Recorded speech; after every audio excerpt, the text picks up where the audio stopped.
Hi folks, Brent Bozell again. I want to introduce you to a special friend.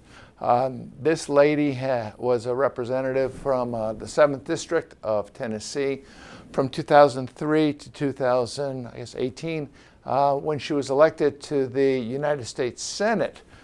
She has been a true leader of the movement in the Senate on a number of different fronts, whether it is fighting big tech, whether it is championing the right to life movement, and other such things. So welcome Senator Marsha Blackburn to our Facebook chat today. I want to ask you first about your book. It's just out. I want to show everyone. Senator Marsha Blackburn, The Mind of a Conservative Woman. It's a tremendous read, and I think it's very timely. And the question that's always asked is, why did you write it? Yes. And, I do get that question all the time, Brent, about why write the book. And quite frankly, as I talk to women across the country, whether they were in elective office or working in a corporation, active in their community, or women in the media, what I found out was that the left, they all felt that the left and the mainstream media would elevate and promote liberal women, and they would ridicule and mock conservative women. So there was this big double standard. And then when I would go talk to a business women's group, many times they would say during the Q&A, "Oh, Marsha, I'm not political. I don't vote Democrat or Republican. I look at the issues and then I make up my decision on issues and candidates. I'm an independent." So, Brent, after a few years, I started to say, "Tell me about your filter. What's important to you?" And coming back at me would be phrases like, people that support the Constitution. I want the rule of law. I want fairness for everybody, equality, justice.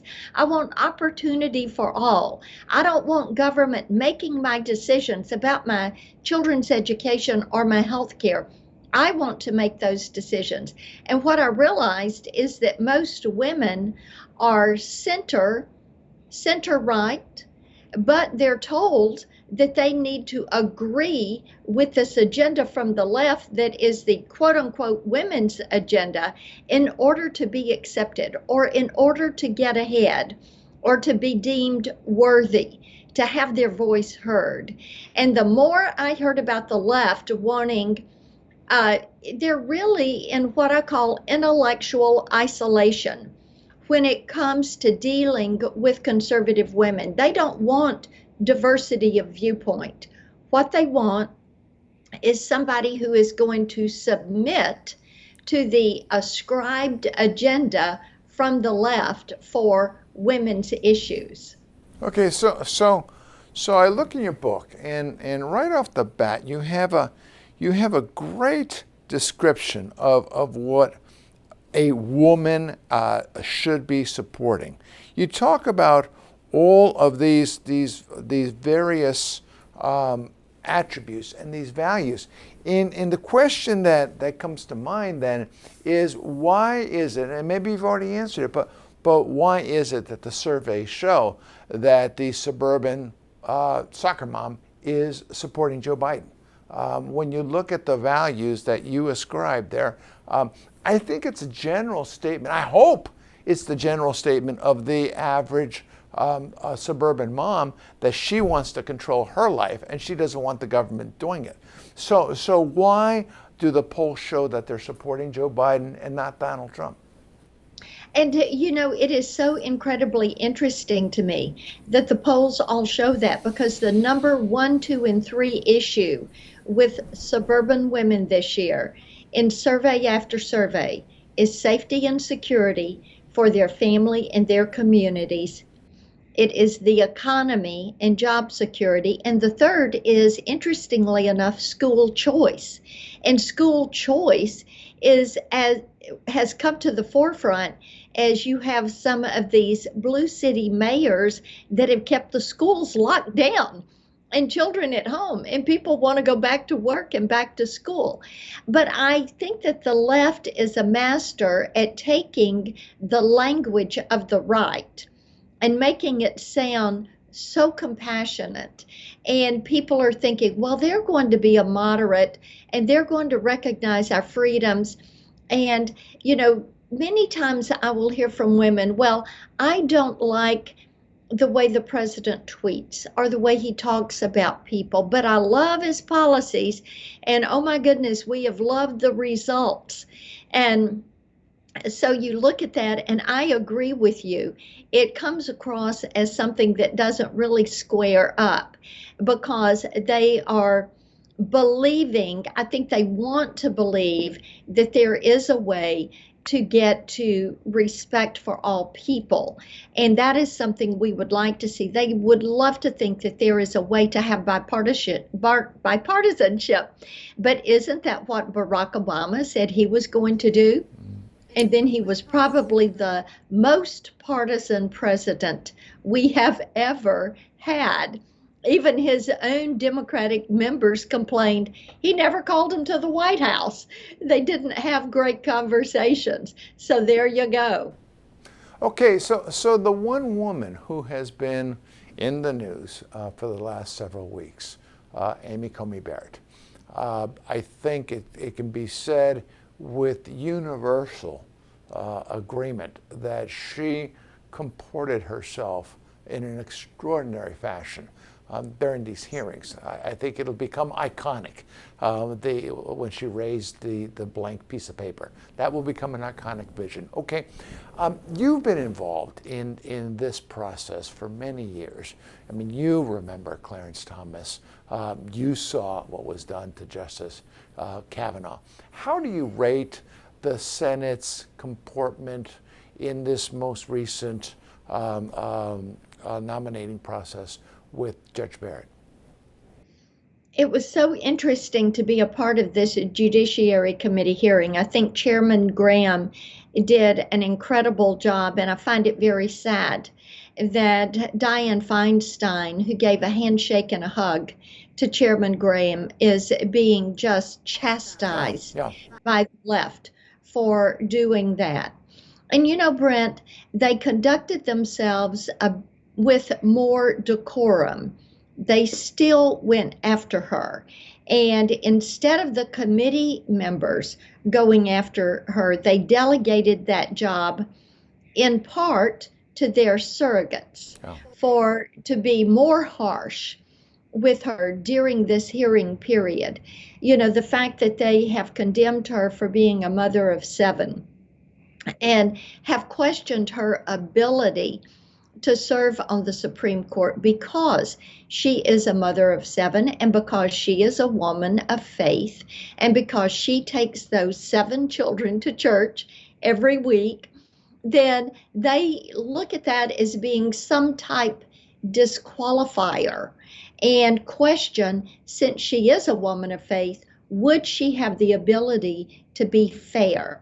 And I will say this too, for the committee members to have tried to make this hearing all about the Affordable Care Act was something of a stretch. You would have thought you were in a HELP committee hearing and you had people from HHS and CMS and the major insurance companies in front of you and not a Supreme Court justice nominee. Yeah, I guess the bar has been set so low now. I do believe, Senator, that there's a special place in hell for some of the senators who did or tried to do what they tried to do to Judge Kavanaugh with his family right there, trying to destroy him, and in fact trying to destroy his family with 2 little girls seated there with the kind of slanderous vomit that was thrown in his direction. No, you didn't have that this time around, but I agree with you completely. There were the hints of it. They tried before the hearings began to sprinkle that pixie dust about the organizations that this Catholic woman belonged to.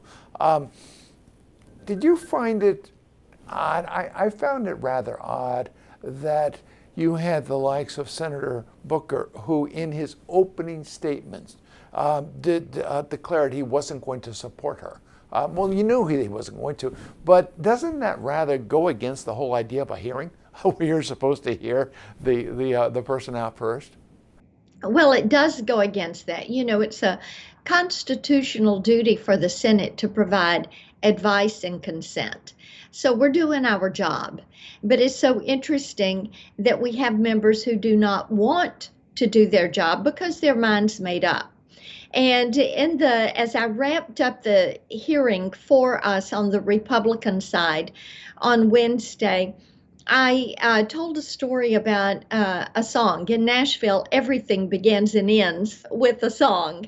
And I mentioned one of my favorite songs, which had been recorded first by Eddie Arnold, and the song was written off of a storyline that he gave Cindy Walker, a songwriter. And the song is entitled "You Don't Know Me." And of course, it's one of those syrupy sweet love songs.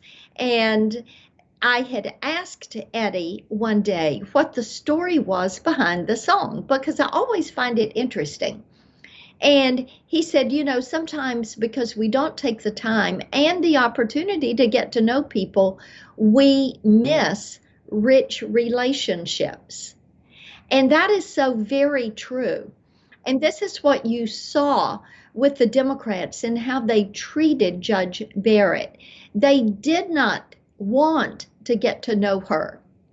They did not want to know about her intellect or her curious mind or her writings or her opinions, because they were intent and really quite content with stereotyping her. As I said, they prefer intellectual isolation as opposed to diversity of viewpoint. And it was easier for them to shut her out than it was to hear her out.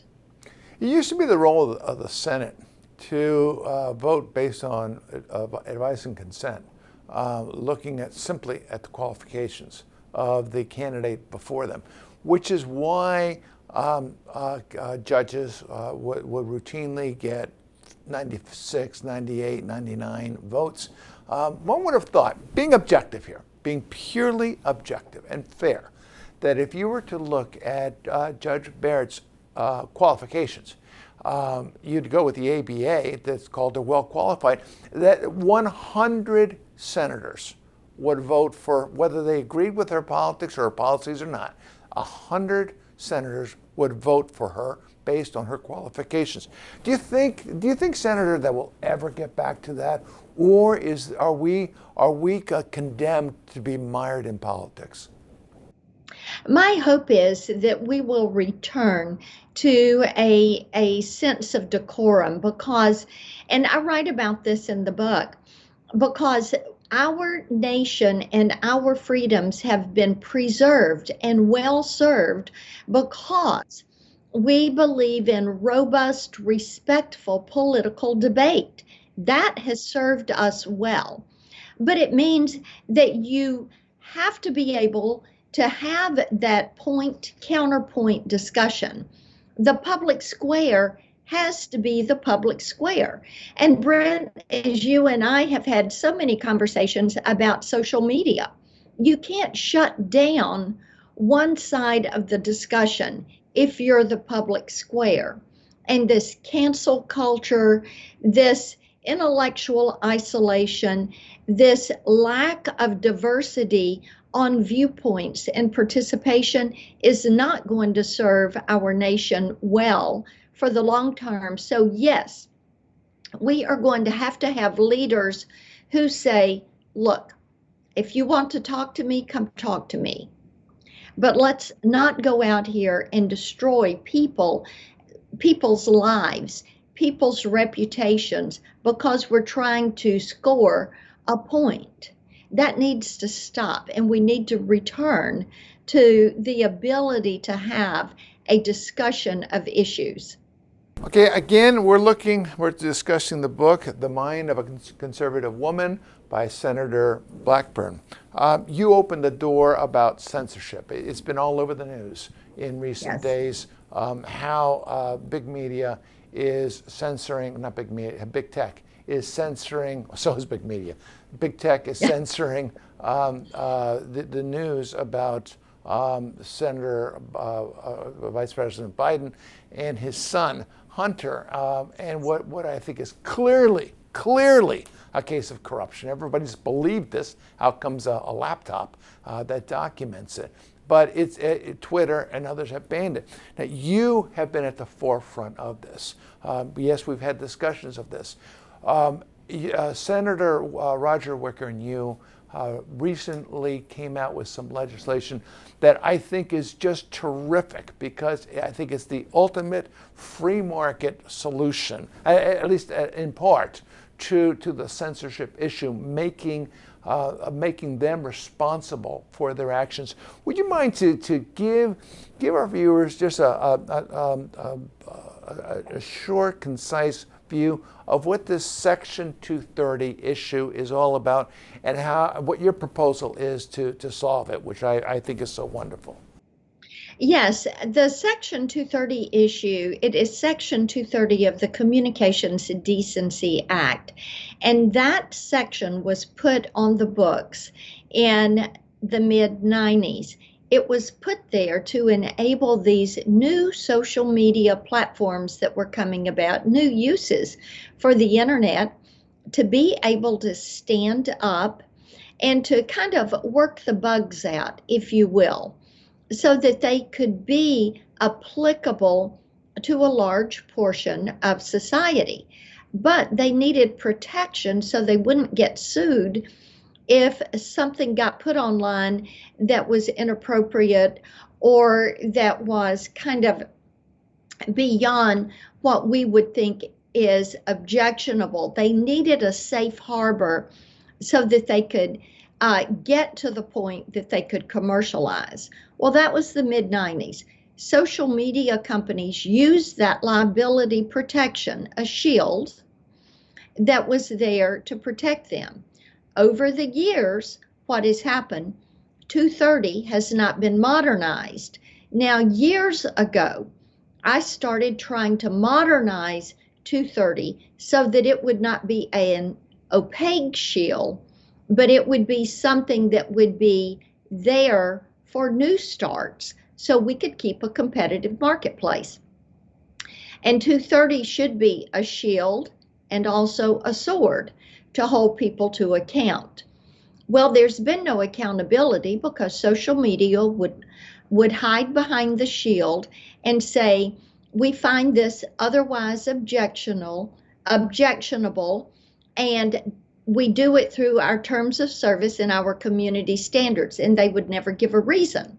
So what we are doing is being precise in when the liability protection can be used and who can use it. We're being precise in language, removing the term otherwise objectionable and putting in the language promotes self-harm, promotes terrorism, or is unlawful. We're being precise in denoting who is a content creator or provider, so that those that are creating and providing and editorializing on content will be treated one way, but the comment section, which they've used to shut down some websites, would be outside of that definition. And this will put some guidelines. It is almost like building the rules of the road for social media and saying, no, big tech, you're now the biggest companies in the country. You are going to abide by these rules. Yeah, this is just so wonderful, because supposedly on the left as well, there's a support for free speech. And what you are doing and what Senator Wicker are doing and others are talking about this and working on this in the Senate and the House, and kudos to all of you, is the proposition, the simple proposition that it should be an open public square of ideas. The First Amendment does have its limitations. You can't scream fire in a movie theater. And you've put forward just very simply what the exceptions ought to be. And after that, it's an open public square. And if you choose to censor, but at that point you've lost those protections. It's just a very simple thing. Okay, I want to go to a question. It's a good one. Lisa asks a question. She said, you've given at the end of your book, you've given a suggested reading list of about, I guess it's 10 books or so. And they're fantastic books. Lisa wants to know, which book on your suggested reading list is your favorite and why? Oh, The Road to Serfdom. I love reading The Road to Serfdom, and I really like the 50th anniversary copy that has Milton Friedman's foreword in it. I think you learn a lot about a book by reading the foreword and getting someone else's take, and I was so grateful that Newt Gingrich did the foreword for my book. And you know, Brent, too, I think that you can read anything that was written by Russell Kirk and anything that was written by William F. Buckley. And those are just so insightful.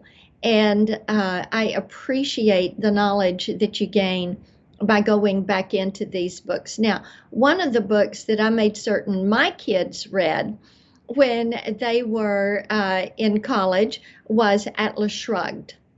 And when you look at that group of writers and that period of time, how insightful and helpful to us to have that look back. You never know where you're going unless you know your history. You know, and those books are so timeless too. They might have been written in 1950, but the arguments still remain today. Julia wants to know if you think the Democrats will end the filibuster and add seats to the Supreme Court if they gain power. They've said this is what they're going to do. And when we talk about women and talk about how they're going to vote and voting on personality instead of voting on policy, to me, that's something that gets to be of concern, because their 100-day agenda is that they are going to repeal the Trump tax cuts. They're going to take away private health insurance from 153 million Americans and 57 million that are enrolled in Medicare. And they're going to put everybody into a socialized government-run system. And it won't even be, if you like your doctor, you can keep your doctor. It will be, you don't have a doctor. You've got a bureaucrat, and they'll tell you where you're going to go. They have also said they're going to start on the Green New Deal. They're going to start dismantling the Second Amendment. They're going to add seats to the Supreme Court. They're going to abolish the Electoral College. They're going to do statehood for both D.C. and Puerto Rico. Now, that's their first 100 days. So how will we recognize ourselves if they have the House, the Senate, and the White House? We will be unrecognizable. I think, I agree with everything you just said. Let me put some gasoline on what you just said. I don't know how you undo it.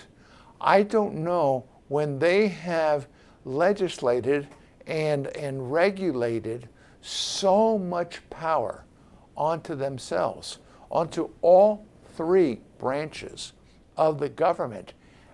How you ever undo it? How, when they have afforded themselves so much power in the Senate simply by adding seats, how you will ever be able to defeat them in the polls. Where the judiciary is concerned, they just add more judges if there's a problem. How do you ever return to the rule of law or the Constitution?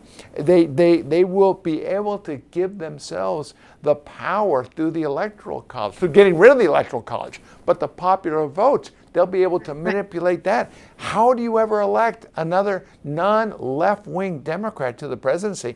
How do you avoid socialism? It's a tyranny that America in 15 years ago couldn't envision was going to happen. I think, Marsha, what's going to happen is if they take if they control the three branches of government in January, what you're going to hear from America every week is, oh my God, oh my God, oh my God. Because especially those people who voted for this, there's going to be a lot of people. If they were to do this, and this is not an endorsement of Donald Trump, I'm saying simple fact. People are going to wake up after the election, some people who voted for Biden, and are going to be shocked by what it was they voted for. So, you hope they know what they're doing. Okay, that leads to Aaron's question. Call the election. It is really so interesting to me because as you talk about how people are going to vote, I look at what has transpired with the Gallup poll and the Cato Institute poll. 62% of American adults now will not tell someone where they are on politics. They will keep it to themselves because they don't want to affect their job. They don't want to hurt their children in school. So they just keep their mouth shut. And this is one of the reasons, and I write about this in the book, people that just don't want to talk because they're not sure how to defend themselves if they're a conservative. The other to look at, Brent, is the Gallup poll. And when asked, are you better off today than you were 4 years ago? 55% are better off today than they were 4 years ago. Whether it's economics or healthcare or education, life is better. And that is because of the policies of Donald Trump and a Republican-led House and Senate. Poverty rates in 2019 were the lowest they have ever been. People had jobs. They were coming up out of poverty. The average household saw incomes rise $4,400 per household in 2019. That is significant. Now, when you ask people who they're going to vote for president, in the Gallup poll, they would decline to answer. But when you say, who is your neighbor voting for? 56% said Donald Trump. So I think we are in such a hot mess, if you will, with people actually being fearful of giving their political opinion, that they're just not answering for themselves, but they are attributing to friends and neighbors how they are going to vote. And I think that is very telling. Yeah. You also look at the lack of enthusiasm around Biden, and you look at the fact that now it has been substantiated that that was Hunter Biden's laptop. They have the receipt that he signed. You have people, Devin Archer and another partner, who have corroborated that, yes, the emails are accurate. And so you see this pattern of the Biden family benefiting from Joe Biden's public service. They did have Biden Incorporated, whether it was the brother, the brother-in-law, the sister-in-law, the son-in-law, they all were making money, whether it was China and Hunter's dealings there, or in the Ukraine, or his dealings with Russia, or building houses in Iraq. My goodness, you're beginning to see a pattern. And, Brent, it really reminded me of what we saw in 2015 with the Clinton Foundation, with the way Hillary Clinton would make a decision as Secretary of State, and then there would be these contributions to the Clinton Foundation, or the way Bill Clinton and some of the Russian oligarchs worked, and he would be flown over there to give a speech and flown back and paid $500,000. So it really reminded me of that pattern of what is abuse of the public office of Joe Biden. The corruption is rampant. They put a bow on the Clinton story. I just find it just rather curious that you had foreign governments that were pouring in millions upon millions of dollars into the Clinton Foundation while Hillary Clinton was Secretary of State. Nobody saw any kind of any kind of possible conflict of interest there. But clearly they expected her to win. The moment she lost, so did the contributions from foreign countries. They stopped immediately, and the foundation closed down within 2 months. I mean, what does that tell you? The last thing that I want to bring up on the election, because I think you just hit the nail on the head on the polling. I'm reminded in 1991, you had the elections in Nicaragua, where you had Violeta Chamorro, who was running against the incumbent Marxist dictator from the Sandinista Party. And the polls there showed that the Sandinistas were going to win by 27 points. I did a press conference the day before with 3 or 4 other people, and we were asked to give our predictions. And of course, everybody predicted the Sandinistas. I predicted she was going to win, but I didn't take any credit. I gave the credit to the columnist Ben Wattenberg, who had convinced me. He said, "This is not an election." He said, first of all, if a pollster is polling you in Nicaragua and the pollster is part of the clique that supports the Sandinistas, what are you going to tell the pollster? And he says, secondly, it's not an election, it's a referendum. And the question is, do you want to stay in a socialist communist country, or do you want freedom? I think at the end of the day, that's going to be the same thing. Come the elections, that people will have voted that way. A champion of freedom, and I really do mean this, is Senator Marsha Blackburn. You've seen her everywhere in recent days because she's taking the lead on so many things. This is her book, The Mind of a Conservative Woman. I really recommend that this be read widely, not just by women, but by people who need to understand where the world is today, and understand it from a woman who comes from Tennessee, who comes from the heartland of America, and can speak to that better than just about anyone I know. So I want to thank you, Senator Marsha Blackburn, for joining us, and we will be chatting soon. Thanks so much.